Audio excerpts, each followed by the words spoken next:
buka dari Mazmur pasal yang ke-63. Mazmur pasal yang ke-63 ayat yang pertama sampai ayat yang ke-12.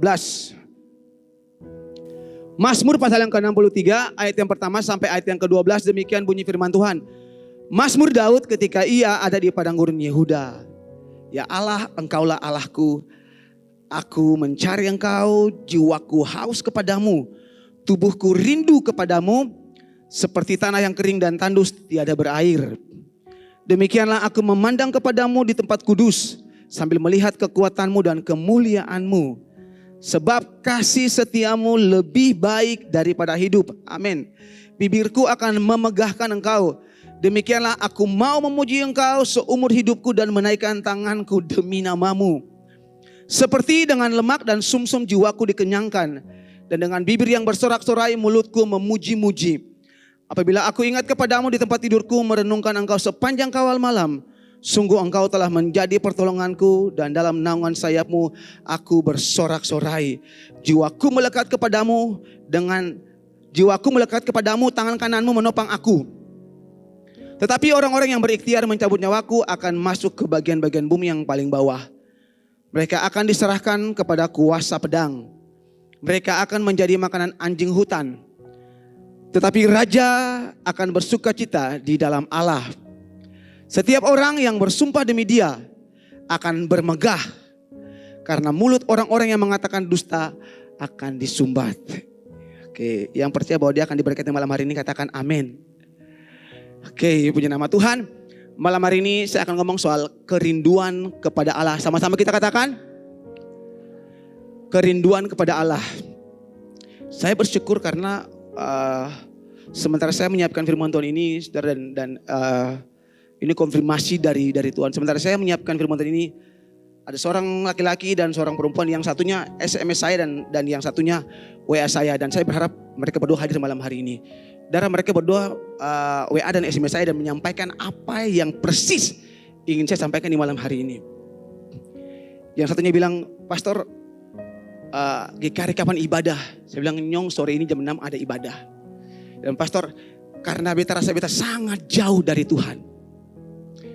Yang satunya juga ngomong hal yang sama, Pastor, beta merasa bahwa beta sangat jauh dari Tuhan.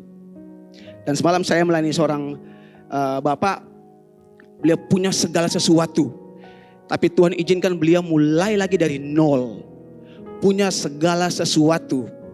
Tapi akhirnya Tuhan izinkan mulai dari nol. Di titik itulah beliau sadar bahwa beliau butuh Tuhan. Jadi malam hari ini saya percaya ini firman Tuhan buat Anda. Mungkin bukan untuk Anda semuanya.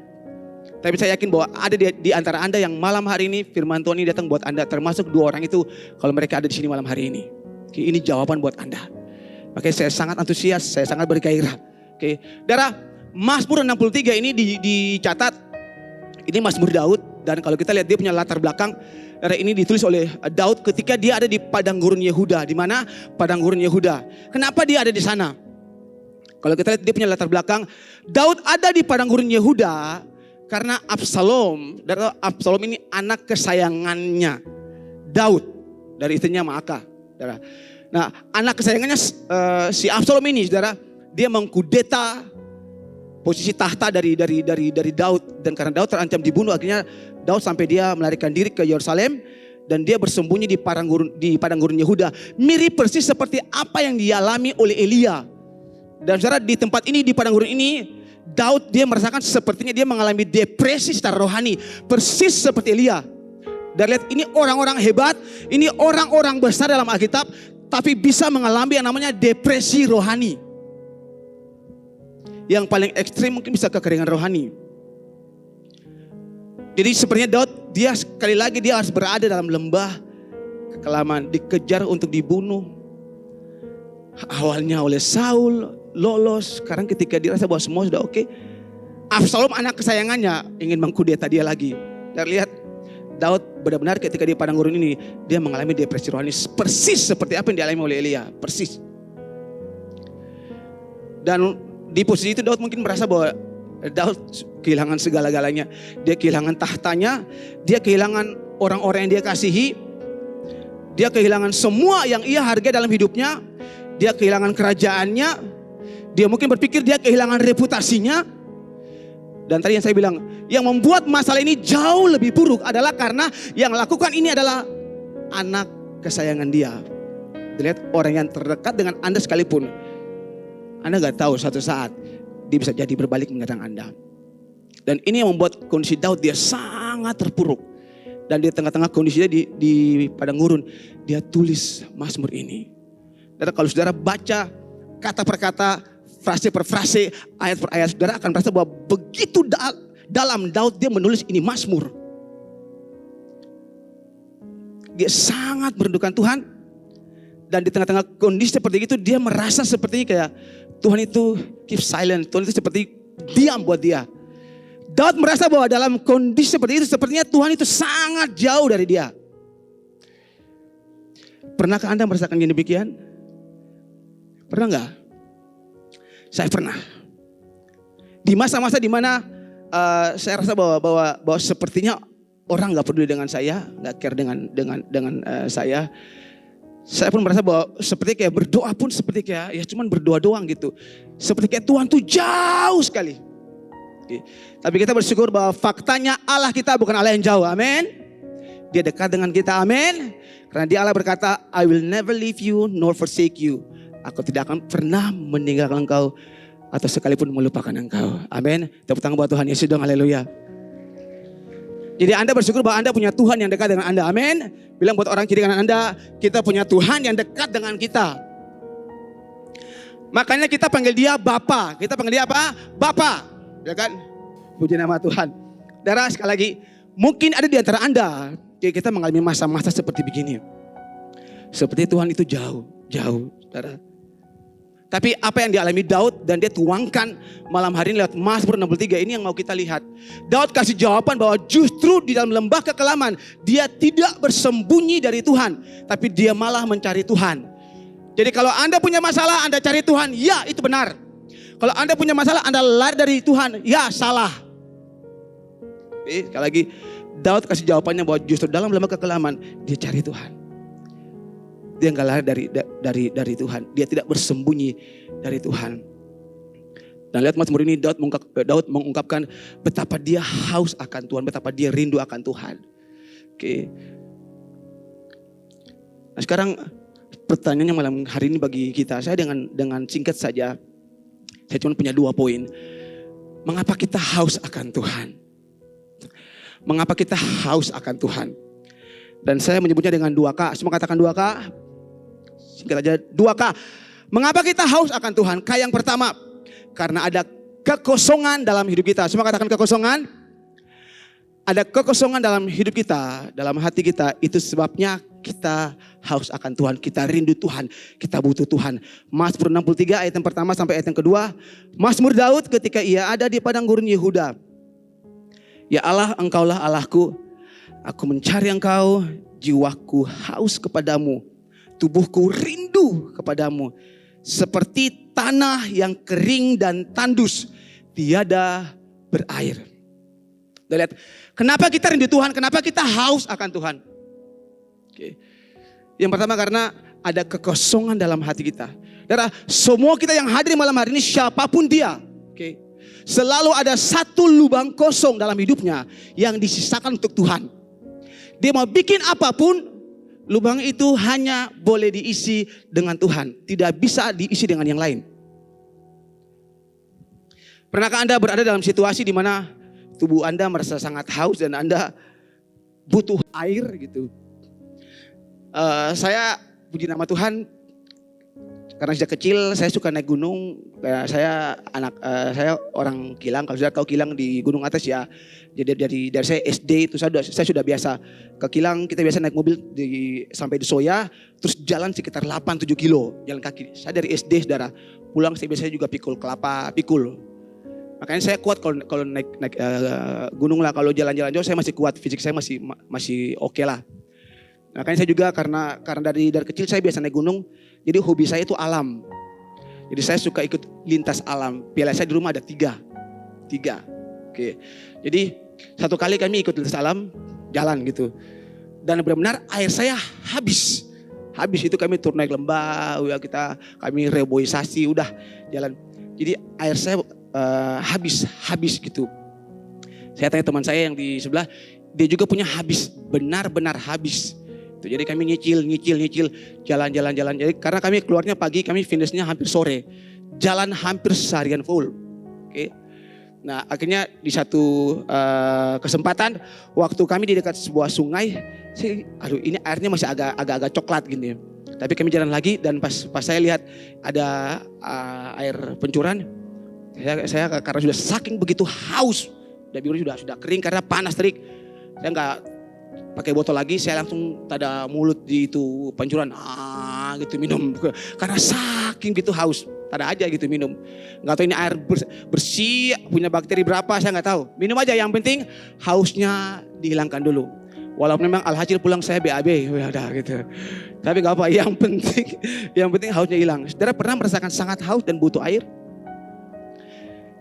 Kalau saudara, saya belum pernah ada di padang gurun ya, maksudnya padang gurun yang real gitu, ya kan? Oke.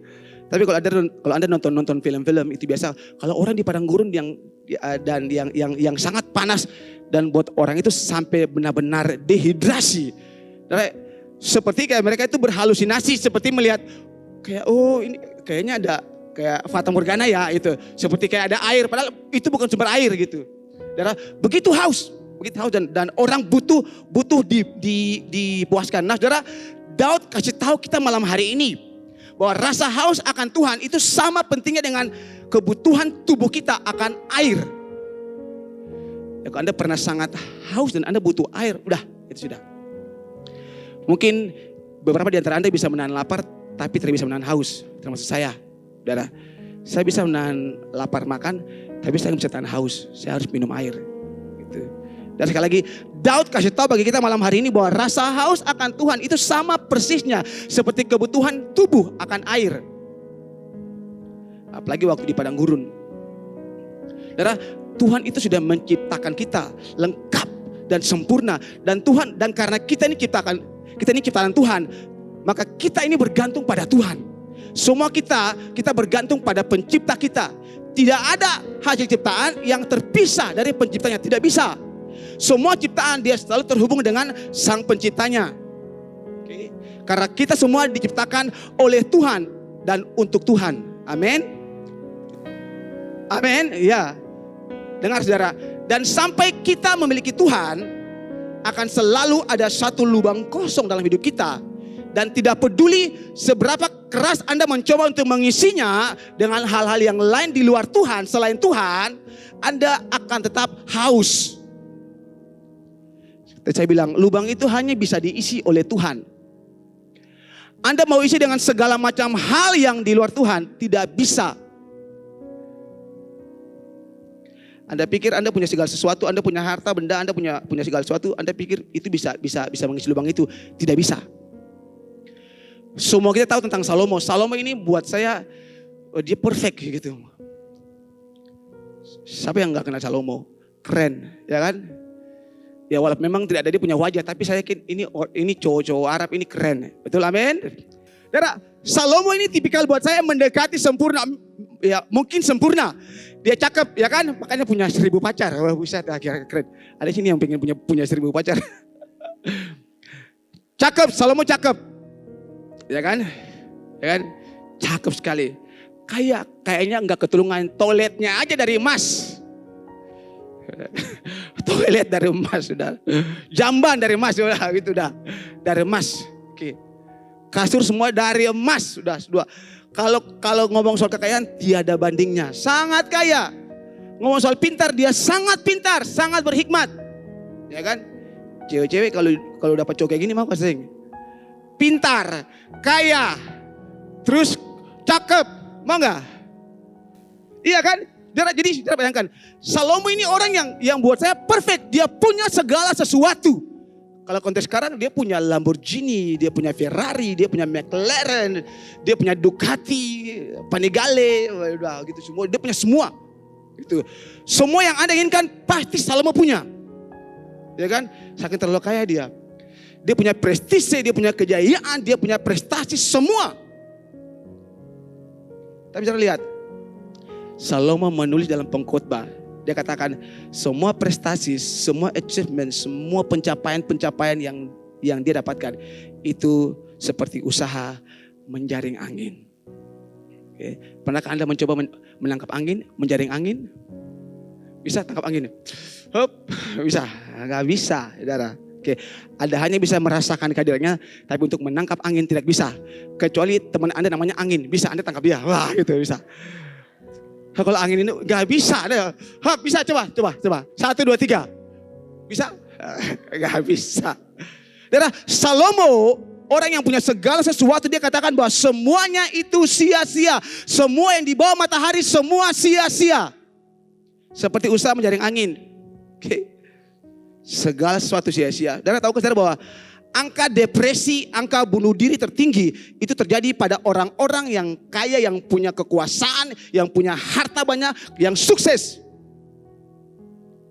Kalau anda ya tahu saya tahu gini, pasti banyak yang K-popers ya kan? Ya suka K-pop ya kan, Blackpink mungkin udah dia pasti punya. Oke, suka musik Korea. Anda lihat dalam kurun setahun belakang ini ada berapa banyak artis Korea yang top yang mati bunuh diri? Dia bilang 2. Oh, dia memang K-popers memang dia bilang 2 gitu. Iya. Itu baru di Korea Selatan. Belum yang lain-lain. Oke. Orang-orang yang punya ketenaran tapi akhirnya mati bunuh diri, stres, depresi. Oke. Karena apapun yang Anda buat, yang Anda lakukan tanpa Tuhan, Anda akan selalu haus. Oke. Amin. Bilang buat orang kiri kanan, Anda akan selalu haus. Itu sebabnya Anda malam ini Anda butuh Tuhan. Amin. Guys, dengar baik-baik. Apapun yang Anda punya, apapun yang Anda miliki sekarang, Anda pikir Anda punya kekayaan, Anda punya segala sesuatu? No. Semua kita butuh Tuhan. Selalu ada satu lubang kosong dalam hati saudara yang hanya bisa diisi oleh Tuhan. Selain Tuhan tidak bisa. Anda cari, Anda isi dengan cara apapun, tidak bisa. Tidak bisa, never. Semua katakan never. Never enough. Tidak akan pernah cukup. Never. Tidak akan pernah. Iya, serius. Oke. Selain Anda isi dengan Tuhan. Oke. Maka saudara, saya percaya siapapun dia, sebejat apapun dia mau dosa berat seperti apapun, saya percaya bahwa ada satu ruang kosong dalam hatinya yang disisakan untuk Tuhan. Saya percaya itu. Orang mau jahat seperti apapun, saya percaya bahwa ada satu ruang kosong dalam hatinya yang dia sisakan, dan itu hanya bisa diisi oleh Tuhan. Dan begitu Tuhan masuk di sana, begitu Tuhan nge-touch dia, waktu Tuhan masuk mengisi ruang itu, orang itu akan berubah. Jadi Anda lihat kalau Anda punya teman yang sangat jahat, ya satu waktu Anda ajak dia, ngomong buat dia, bro sis, ayo kita ke gereja. Oke. Puji nama Tuhan. Jadi itu yang pertama. Mengapa kita haus? Mengapa orang itu haus? Oke. Karena ada satu ruang, satu lubang yang kosong yang hanya bisa diisi dengan Tuhan. Yang kedua.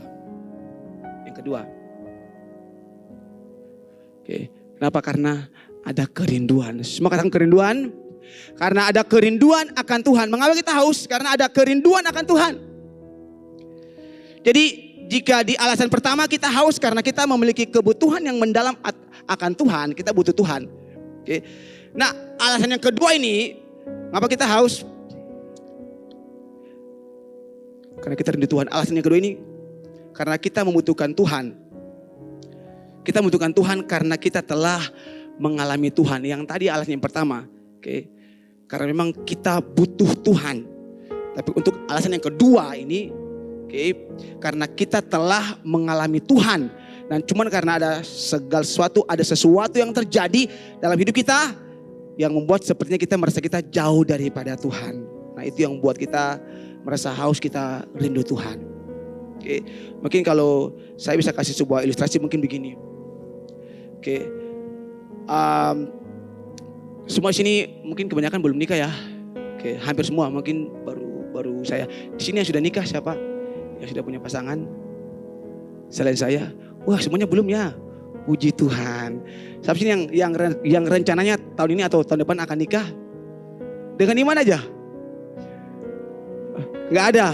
Serius? Oke, puji Tuhan. Ya. Oke, mungkin kayak gini. Saudara, jadi waktu Anda lihat teman Anda nikah, waktu Anda lihat orang nikah, ini yang di bawah umur, kuping nggak? Oke. Mungkin ada beberapa di antara Anda yang ingin, Tuhan saya kapan gitu, sudah ngebet mau nikah gitu, udah mau ngebet mau nikah kan gitu.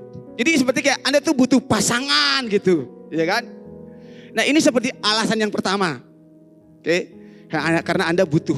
Gitu. Waktu Anda lihat teman Anda nikah, Tuhan saya kapan Tuhan gitu. Oke, sekali lagi, ada yang planningnya tahun ini atau tahun depan nikah dengan iman, walaupun belum ada pasangan dalam nama Yesus, wah gitu. Oke, waktu Anda lihat orang nikah, Tuhan kapan saya nikah Tuhan. Nah ini seperti alasan yang pertama, Anda butuh pasangan. Tapi untuk alasan yang kedua, kita rindu Tuhan karena kita pernah mengalami Tuhan. Namun karena ada satu kondisi situasi, kita merasa bahwa kita jauh dari Tuhan, persis seperti Daud. Oke, jadi kalau tadi yang pertama, waktu kita lihat orang nikah dan kita pengen nikah, itu seperti alasan yang pertama. Nah, untuk alasan yang kedua, ini seperti orang yang sudah menikah, yang sudah punya pasangan, tapi ketika pasangannya meninggalkan dia mungkin untuk sementara, dia begitu rindu, kan? Aduh pulang cepat jua gitu ya kan. Kapan pulang gitu kan ya kan. Ya boleh itu gitu. Jadi sekarang Anda mengerti ya alasan yang pertama dengan alasan yang kedua ya kan. Yang pertama seperti Anda belum nikah, Anda ingin nikah. Tapi yang kedua Anda sudah punya pasangan. Tapi Anda rindu karena mungkin untuk sementara waktu Anda merasa bahwa Anda terpisah dari pasangan. Ini yang Daud alami. Dia pernah mengalami Tuhan, tapi karena satu kondisi dia merasa bahwa sepertinya Tuhan itu diam, sepertinya Tuhan jauh dari dia. Anda mungkin pernah mengalami Tuhan, Anda sudah bertobat, Anda sudah kenal Tuhan, tapi karena satu masalah persoalan Anda merasa bahwa sepertinya Tuhan itu jauh dari Anda dan Anda begitu merindukan Tuhan. Kayak itu anak yang SMS saya, dia bilang, Pastor, beta merasa beta benar-benar jauh dari Tuhan, beta benar-benar hancur Pastor, dan beta butuh Tuhan. Dia bilang, Ale datang sore ini, datang. Cowok yang sama juga, karena satu cewek satu cowok, satunya WA, satunya SMS. Dia bilang datang hari ini. Saudara, dan kalau Anda ada di posisi seperti ini, oke, yang pertama mungkin Anda belum pernah mengalami Tuhan, dan Anda merasa bahwa seperti Anda bikin apa saja, tapi Anda tidak temukan sesuatu gitu. Oke, ini tempat yang tepat untuk Anda ketemu dengan Tuhan. Amin. Oke.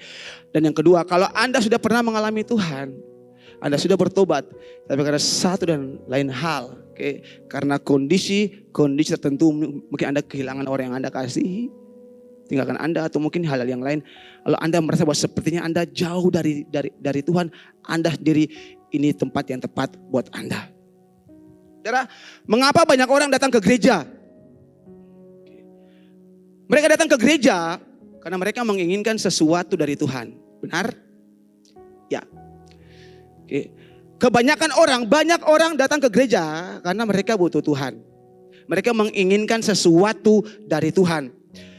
Karena rumah tangga mereka berantakan, hubungan mereka dengan pacar mereka berantakan, ada yang broken ya. Hubungan mereka dengan orang tua berantakan. Hubungan mereka dengan bos di kantor berantakan. Mereka hilang pekerjaan. Dan orang-orang ini ke gereja karena mereka meminta bantuan Tuhan. Ya saya bilang benar, gak ada yang salah dengan ini. Oke. Tapi yang jadi pertanyaannya bagi kita malam hari ini. Waktu Anda di tengah-tengah masalah, waktu Anda ada di tengah-tengah padang gurun seperti itu, apa yang Anda lakukan? Oke, Anda harus seperti orang yang tadi saya bilang. Oke, Anda harus datang kepada Tuhan. Anda harus berlari kepada Tuhan, bukan berlari dari Tuhan. Itu sebabnya kalau kita bilang, kalau Tuhan katakan rumah Tuhan, gereja, oke, ini rumah berkat, saya bilang amin. Kalau kita bilang, kalau Tuhan bilang gereja, rumah Tuhan ini rumah solusi, saya bilang amin. Karena sejak awal waktu bait Allah ditabiskan, Salomo pun berdoa, dia doakan hal yang sama. Dia bilang, Tuhan kalau di tengah-tengah umatmu, negeri ini kelaparan dan umatmu datang berdoa berseru di gereja ini, di rumahmu Tuhan, jawablah doa mereka. Rumah Tuhan itu rumah solusi. Amin. Jadi waktu Anda punya masalah, jangan Anda lari jauh dari Tuhan. Anda salah. Justru sebaliknya ketika Anda punya masalah, Anda harusnya datang kepada Tuhan. Salomo bilang, Tuhan kalau umatmu pergi berperang jauh dari negerimu. Dan ketika mereka berdoa, berkiblat ke arah rumahmu di Yerusalem. Dan jadi kiblat itu cikal bakal dari Yahudi, orang Israel ya sejak awal. Cuma sekarang kita tidak berkiblat. Atau sini di rumah ada yang berkiblat. Pastor saya berkiblat ke arah GKRI. Jadi saya harus pakai kompas gitu. GKRI di mana? Cari pakai GPS gitu. Baru saya harus oke, dulu ya. Karena Salomo tahu gitu. Salomo tahu bahwa rumah Tuhan itu rumah berkat. Rumah Tuhan itu punya dampak yang sangat besar. Salomo tahu bahwa rumah Tuhan, gereja itu punya dampak, punya pengaruh yang sangat besar dalam kehidupannya dan umatnya. Makanya saudara-saudara juga harus yakini hal yang sama. Bahwa gereja juga punya dampak yang besar bagi Anda. Makanya kalau Anda ke gereja karena Anda butuh Tuhan, itu benar. Itu benar. Amin. Bilang buat orang di kiri kanan, Anda cari Tuhan karena Anda butuh Tuhan. Nah sekarang kita lihat Mazmur 63 ayat yang keempat. Sebab kasih setiamu lebih baik daripada hidup. Bibirku akan memegahkan engkau. Saudara lihat ini. Daud berkata bahwa mengenal Tuhan dan kasih Tuhan itu bahkan jauh lebih baik daripada hidupnya dan semua kekayaan yang dia punyai. Sekali lagi saya ulangi. Daud berkata bahwa mengenal Tuhan dan kasihnya itu adalah sesuatu yang jauh lebih baik daripada hidup.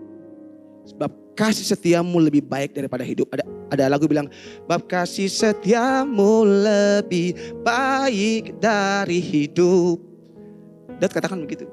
Buat Daud mengenal Tuhan dan kasih setianya itu jauh lebih baik. Jauh lebih baik dari hidupnya. Jauh lebih baik dari semua yang dia punyai. Setiap orang percaya dan semua orang yang waras semua ini kan, oke.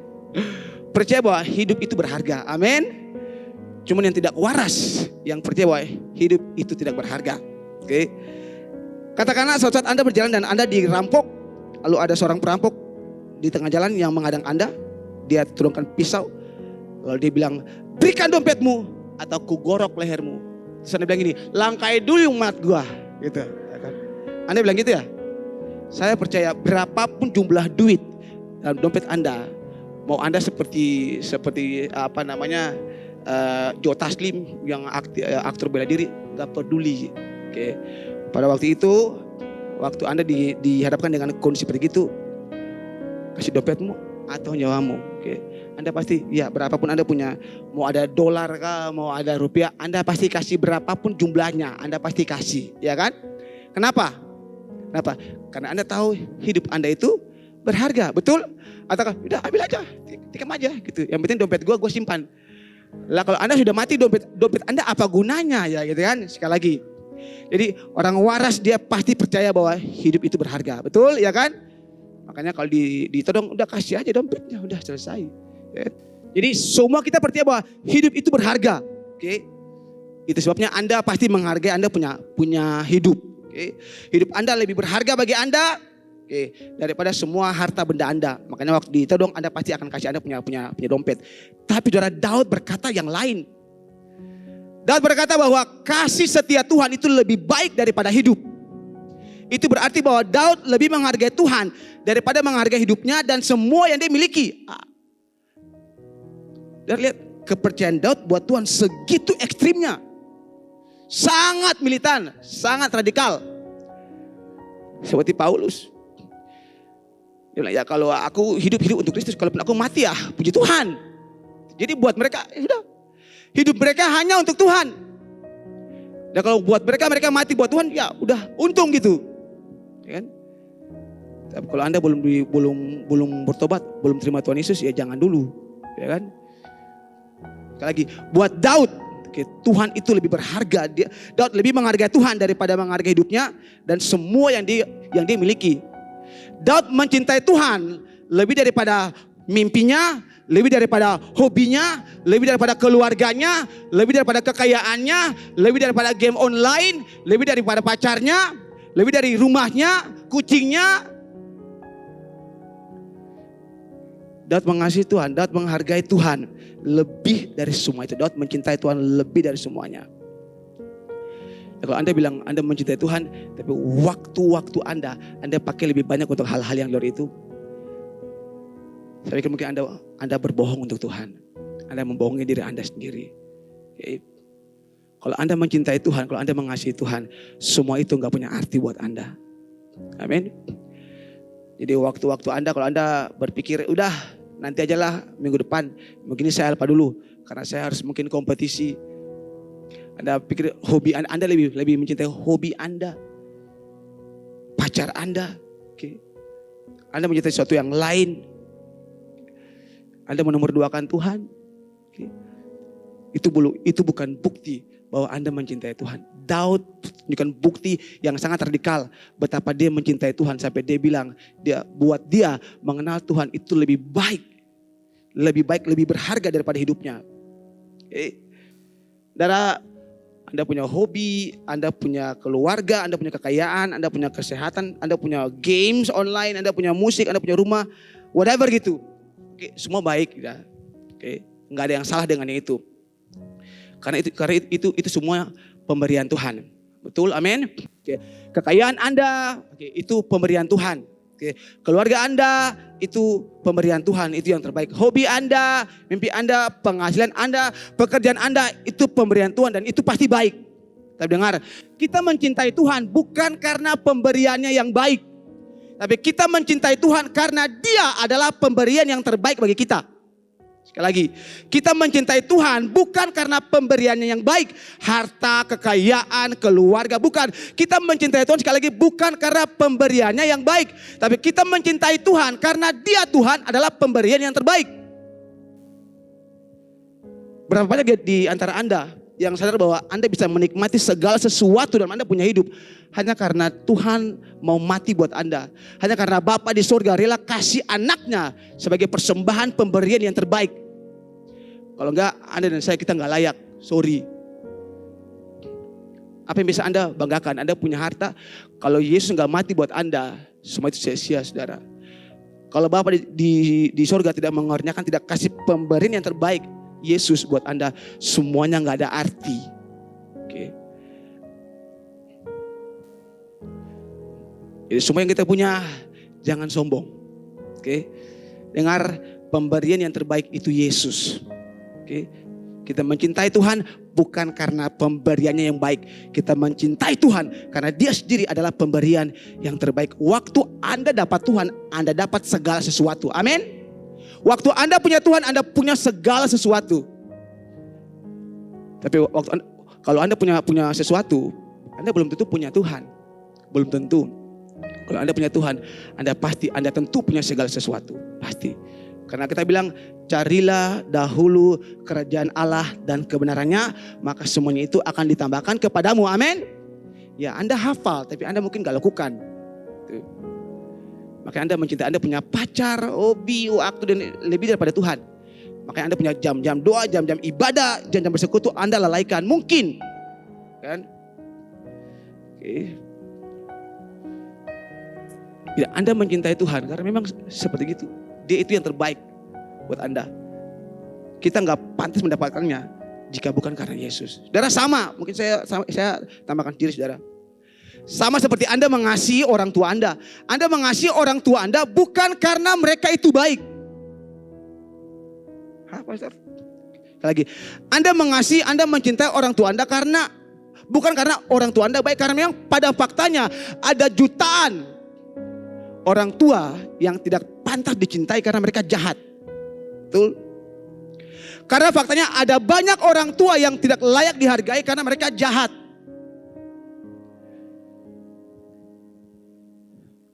Tapi dengarkan baik-baik. Anda menghargai orang tua Anda karena dari orang tua Anda baru ada Anda. Ada orang tua Anda, baru ada Anda. Semua yang Anda nikmati sekarang, dengar baik-baik. Pernahkah Anda berpikir kalau nggak ada orang tua Anda bisa nggak nikmati? Ya, ini saya keluar sedikit dari yang tadi ya. Nggak bisa. Oke. Jadi orang tua Anda dia mau jahat seperti apapun, perintah Tuhan, hormatilah ayahmu dan ibumu supaya lanjut umurmu di tanah yang diberikan Tuhan. Oke. No matter what. Tidak peduli apapun itu. Oke. Anda mengasihi, Anda mencintai orang tua Anda. Bukan karena orang tua Anda itu baik, bukan. Tapi itu perintah Tuhan. Tanpa mereka nggak ada kita. Tanpa mereka tidak ada Anda dan saya. Betul? Atau Anda tiba-tiba, boom, ada gitu. Nggak ada kan? Ya kan? Atau, sorry pastor, saya dikembangbiakan di kebun binatang tanpa orang tua saya. Ada. Semua kita ada karena ada orang tua. Betul? Betul ya? Oke. Anda mungkin berkata, tapi pastor, buat saya lebih baik saya tidak pernah dilahirkan dari keluarga ini karena orang tua saya begitu jahat. Halo, Anda salah, halo. Kalau Anda pernah berpikir bahwa pastor lebih baik saya tidak pernah lahir dari keluarga yang seperti gini, saya bilang Anda salah. Mau dari keluarga seperti apapun Anda berasal, kalau Anda lahir itu karena Tuhan izinkan dan Tuhan punya tujuan untuk Anda punya hidup. Sekali lagi, dari latar belakang keluarga seperti apapun Anda ada, Anda lahir, oke. Tuhan punya tujuan. Kalau Tuhan izinkan, Tuhan punya tujuan buat Anda. Anda mau lahir dari rahim pelacur, penjahat sekalipun, kalau Tuhan izinkan Anda lahir di bumi, karena Tuhan punya tujuan buat Anda. Lewat orang tua Anda. Jadi jangan Anda lihat orang tua Anda lihat tujuan Tuhan dalam Anda punya hidup. Ada banyak kisah yang kami dengar, ini orang-orang yang latar belakangnya hancur, tapi Tuhan pakai cara luar biasa.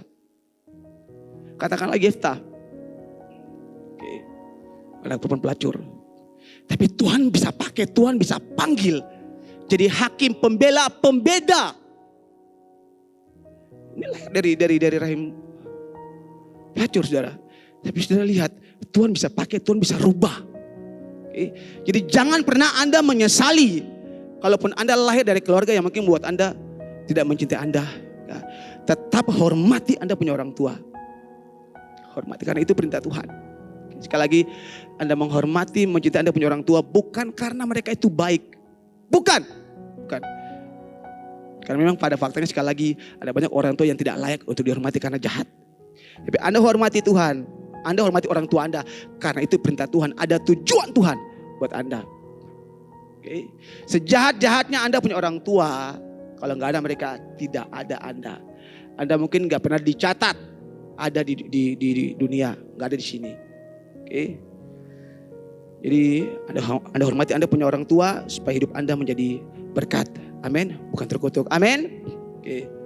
Karena jika kita berlari dari Tuhan, ketika hidup kita menjadi asam, itu berarti bahwa ada sesuatu yang lebih manis daripada kasih setia Tuhan. Saya bilang tidak ada yang lebih manis selain kasih setia Tuhan. Ya, waktu Anda merasa bahwa hidup itu begitu asam, begitu susah, jangan, saudara. Oke, tetap cari Tuhan. Saya mengatakan ulang sekali lagi, tidak ada yang lebih manis selain kasih setia Tuhan. Ya, kalau hidup Anda asam, cari Tuhan. Iya kan? Amin. Amin. Jangan lari dari Tuhan. Saya bilang buat Anda malam hari ini, Anda hadir malam hari ini, teman-teman yang baru hadir, bukan kebetulan. Tuhan punya tujuan, rencana buat Anda. Yang tadi berdiri. Oke, Tuhan punya tujuan buat Anda. Anda nggak kebetulan malam hari ini dengar khotbah saya, tidak. Oke. Ya, kalau Anda lari karena Anda punya masalah, itu berarti buat Anda ada sesuatu yang jauh lebih baik dari Tuhan. Saya bilang salah. Tidak ada sesuatu pun yang jauh lebih baik dari Tuhan. Kalau Anda punya masalah, Anda lari, itu berarti bahwa Anda berpikir ada yang jauh lebih manis, ada yang jauh lebih baik daripada Tuhan. Saya bilang keliru, sorry, maaf. Anda mau cari dengan cara seperti apapun, kasus yang pertama tadi, selalu akan ada lubang kosong itu.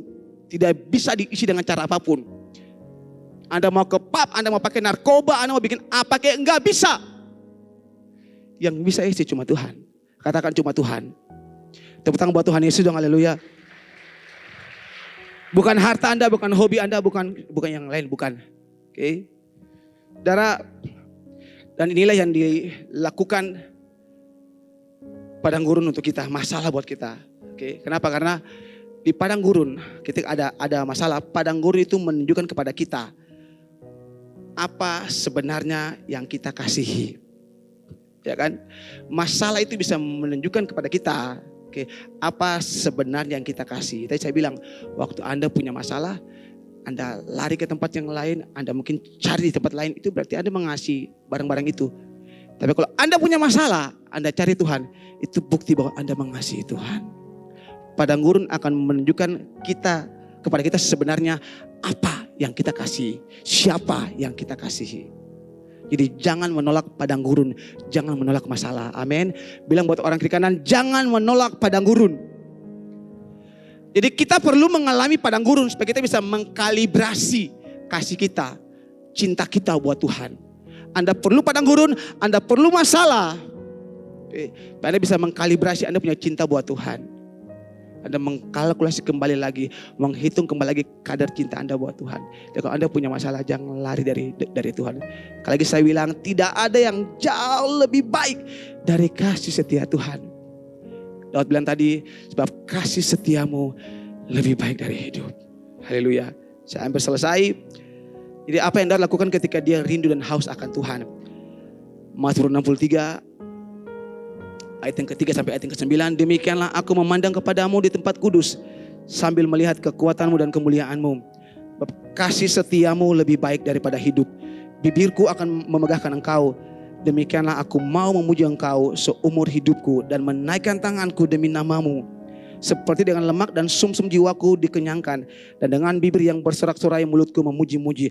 Apabila aku ingat kepadamu di tempat tidurku, merenungkan engkau sepanjang kawal malam, sungguh engkau telah menjadi pertolonganku, dan dalam naungan sayapmu aku bersorak-sorai. Jiwaku melekat kepadamu, tangan kananmu menopang aku. Haleluya. Saudara, apa yang Daud buat ketika dia haus akan Tuhan? Ketika dia merasa bahwa Tuhan itu jauh, ketika dia merasa bahwa Tuhan itu seperti kayak keep silence buat dia. Apa yang Daud buat ketika dia haus, dia rindu? Saudara, Daud ingat kebaikan-kebaikan Tuhan. Anda perhatikan tiap kalimat yang saya kasih tebal. Daud ingat kebaikan-kebaikan Tuhan. Daud memuji-muji Tuhan. Dia memandang kepada Tuhan. Dia mencari Tuhan. Merenungkan. Dia merenungkan Tuhan. Dia ingat kebaikan-kebaikan Tuhan yang pernah Tuhan buat dalam hidupnya. Dia ingat itu. Dia refleksikan kembali lagi. Lalu dia memuji Tuhan. Semua ini kita bisa lakukan hanya dengan tuntunan Roh Kudus. Karena saya menutup khotbah saya.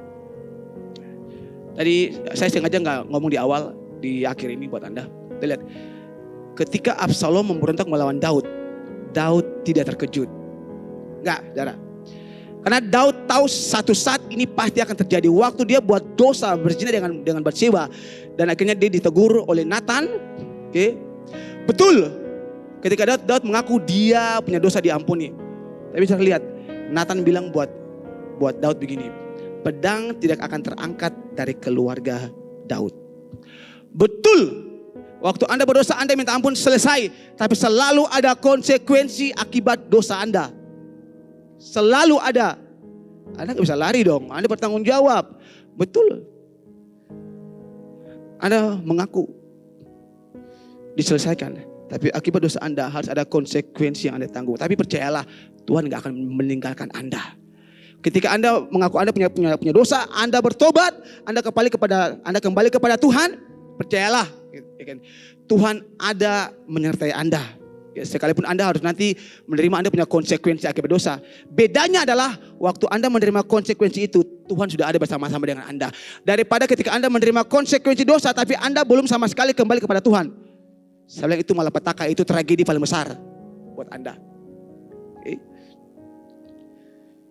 Jadi ketika Absalom memberontak buat dia, anak kesayangannya memberontak terhadap Daud.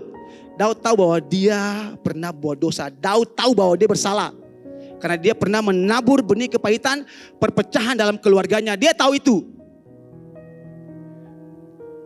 Dia tahu bahwa dia pernah gagal sebagai seorang raja. Dia pernah gagal sebagai seorang ayah. Dan dia harus tanggung konsekuensi akibat dosanya. Tapi tadi saya bilang, terlepas dari semua itu, Daud dia memiliki keyakinan bahwa Tuhan itu menyertai dia. Itu bedanya, saudara. Waktu Anda mengaku Anda punya dosa, waktu Anda bertobat, percayalah, sejak momen itu Tuhan menyertai Anda. Tapi kalau Anda sembunyikan, jangan mimpi Tuhan menyertai Anda. Oke. Tanpa Anda sadar seperti Simpson, roh Tuhan meninggalkan Anda.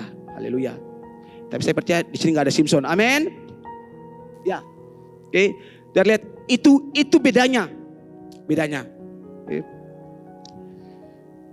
Jadi kalau Anda sudah bertobat, Anda mengakui Anda punya dosa, percayalah bahwa kalaupun satu saat Anda harus mengalami konsekuensi akibat Anda punya dosa, percayalah bahwa Anda gak bakalan sendiri. Tuhan selalu ada dengan Anda. Daud tahu itu. Makanya waktu Absalom memberontak buat dia tahu. Dan dia terima itu. Namun dia percaya bahwa Tuhan ada dengan dia. Dia percaya bahwa Tuhan tidak meninggalkan dia. Dan saya akan tutup dengan ini.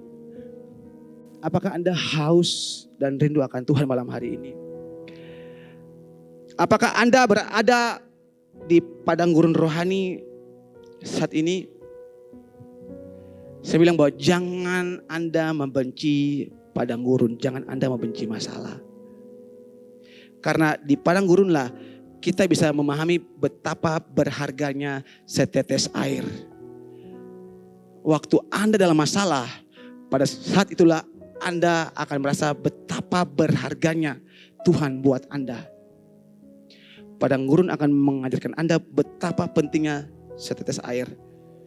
Dan kalau malam hari ini Anda datang dengan kerinduan, dengan kehausan akan Tuhan, percayalah Anda pasti akan dipuaskan.